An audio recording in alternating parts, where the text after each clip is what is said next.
Kapuso recording artist Jel Aquino, ikinuwento ang hugot ng kanyang latest single na Kinakaya. Tunghayan sa report. Third party ang hugot sa third self-penned single ni sultry siren Jel Aquino entitled Kinakaya under GMA Music. Actually, yung kantang po ito, unang-una para po ito sa mga nag-move on, kinakaya po nila na iniwan sila ng kanilang minamahal. Para din po ito sa mga iniwan po ng mga mahal natin sa buhay, na kinakaya po natin, ang mahal na mahal natin sila.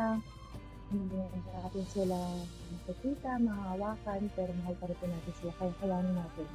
Mensahe niya sa mga dumadaan sa heartbreak dahil sa third party, maging matibay at lalong kumapit sa Diyos para makatayo sa hamon ng pag-ibig. Alay din umano niya ito sa mga Pilipinong patuloy na bumabangon sa gitna ng hamon ng buhay.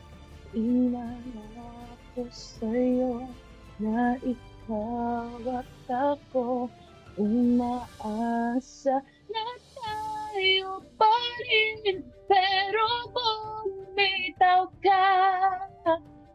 Maaari nang ma-download at mapakinggan ang kanta sa iba't ibang media platforms. Mga kapuso, supportahan niyo po ang kantang Kinakaya. Available na po siya sa Spotify, sa iTunes, sa YouTube channel po ng GMA Music, ang video okay and official audio.